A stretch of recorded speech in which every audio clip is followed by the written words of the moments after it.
Hey guys, this is Fierce, and today I'm going to talk about zone control. Basically, a zone is just an area around your hero. So one zone you should be aware of at all times is your attack range. If an enemy hero is in your attack range, you're playing pretty aggressively or you're dying. For your sake, I hope it's not the latter. So another zone you should always be aware of is your experience range. If anything dies outside the circle, you won't gain experience for it except in a few cases. During your laning phase, you want the enemy hero to be somewhere in the range of your experience, and most likely your attack ranges will be overlapping. This is considered standard play, but some might call it just a bit defensive. And finally, you should consider your range of vision as an ultra defensive zone. Sometimes you're going to be playing against heroes that can kill you pretty much the moment they see you. For example, this Rubik for some reason thinks he's safe against Storm Spirit. Darkseer has already ran away, and this Rubik is just chilling. Okay, there goes the Storm Spirit, and here's the Disable, and the Chain Stun, and yeah, that's a dead Rubik. And that's why you stay far away from those heroes that can close the gap quickly and kill you. Once you get into higher level games, you're going to realize that people don't just show up into your lane to do nothing. They come to your lane to kill you. Don't let them into your zone and this won't happen. There are some players that have already figured this out, so let's go one step further. This Queen of Pain is good enough to be in very high tiered matchmaking.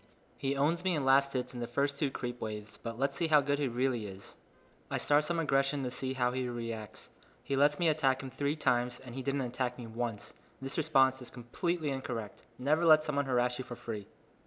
If someone tries to disrespect your zone like this Bane, run away before he can get into attack range, and the moment he turns back, throw in a few hits of your own.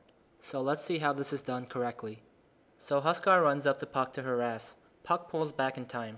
Huskar gives up and goes back to last hitting, and Puck hits him in the back. Let's watch this again from the Puck's perspective.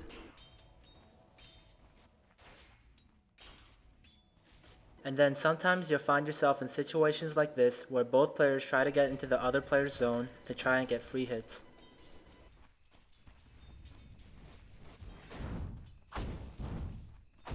Notice how the Nature's Prophet abuses the Fog of War. So pretty much all game, you're trying to play a keep away with the enemy heroes. The enemy Lina is trying to zone me out, but at the same time does not want to eat one of my poison attacks. I just stay far away from her so I can have enough time to pull back if things start to look dangerous. At the same time, I stay close enough to the creeps so I can harass the enemy Juggernaut anytime he gets into my zone. Here's a good example of some zone control. I'm getting sick of this Lina, so I try to kill her. She stuns me and then runs away. I see the Juggernaut coming, so I run away too. Lina comes to help, but the Juggernaut returns to the lane. I get a few attacks off on the Lina, but the Juggernaut comes to help.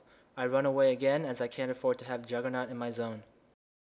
As soon as the Juggernaut gives up on the chase, I turn around to go back on the attack. A nice stun by the Lina saves her life, but she's one hit away from death. Now I'm not afraid to fight the Juggernaut one-on-one. I tank his Blade Fury a bit, but I realize that he's doing more damage to me than I can do to him, so I run away. The moment Blade Fury is over, I turn back on the attack and finish him off. Let's go over a few more examples. I realize that the Void in my hero can kill the Nature's Prophet, so I signal to my teammate to go on him. I cast my spells and I move out of the range of the tower. I'm now under 500 hit points and an enemy hero is teleporting to my location. It's time to get out and establish your safe zone while your spells are on cooldown. When you're playing support, your effectiveness in a teamfight directly correlates to how many times you can cast your spells in the right place. So if you die, you obviously can't cast any spells at all. You need to stay alive so you can cycle through your spells multiple times. But how do you stay alive? You stay alive by staying far away from the teamfights until your spells are off cooldown. You create that large safe zone around your hero where if an enemy hero enters it, you run away. If you noticed, I survived this teamfight with 200 hit points. If I tanked one more spell, I would have died for sure. By staying far away from the teamfight in my safe zone, I was able to survive the teamfight while still contributing to it at the right moments. Here's another example. Understand that when your carry player wants to have a teamfight, you have to support them. So our Naga Siren wants to fight, and he starts off with Song of the Siren. As soon as sleep wears off, I use my Frost Blast and I go hide in the trees. You don't really want to stand there and start right-clicking enemy heroes. That just makes you an easy target to kill. I find a good opportunity to use Chain Frost when the enemy heroes are all grouped up, but the Force Staff by Invoker was too good. The carry players want to chase, so I need to support them. I follow them up the hill and I use Frost Blast on the Mirana to get my teammates the kill. Templar Assassin still wants to chase, so I follow. Notice that this is the 3rd time I've used Frost Blast now. Mirana gets into my zone, so I have to run away. There's no way I can fight her 1 vs 1. So now my Frost Blast is off cooldown and I have an allied Windrunner to help me, so I go back in and help the Templar Assassin. Now my spell is on cooldown, so it's time to establish that safe zone again. Frost Blast is off cooldown again, so it's time to go back in to use it. This is now my 5th time using Frost Blast. Remember to find that safe spot when your spells are on cooldown. So Invoker realizes how annoying I'm being and he runs straight for me. He doesn't even care about the Naga Siren, he wants me. And this is going to happen a lot when you play support. Other heroes find it easy to kill support heroes, so support heroes are usually the first to die in team fights. But if you have good positioning, these other heroes are going to have to run past all your allies to get to you, which is reckless.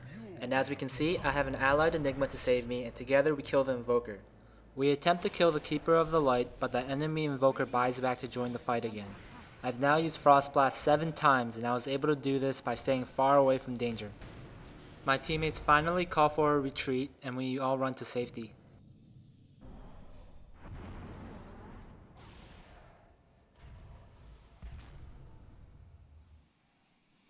So one last example. Bounty Hunter attempts to kill the Sand King, but the Morphling shotguns him and the Sand King burrow strikes. He's now at 400 hit points, but he stays near the fight anyways. He casts a track on the Morphling and stays on the outer edge of the team fight where he should be safe. Suddenly an enemy axe is on top of him, but a nicely timed Ravage saves his life. He now has to create that safe zone again. The Morphling dives straight for him, but it's 3 vs 1 and the Morphling has to retreat. By staying in the outer edge of the team fight, he's able to dodge the epicenter to continue fighting.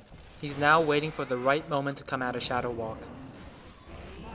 Axe blows his spells and a nicely placed Shackle Shot makes it safe enough for him to contribute to the team fight again, and the Dire managed to take the team fight 3-0. This was made possible by good positioning. The Bounty Hunter didn't let any enemies into his zone, and when they did, he ran away to create space. This way, he was able to contribute to the team fight even though he had such low hit points. Thank you for watching. This is Fierce telling you to be aware of your surroundings at all times. Bye bye.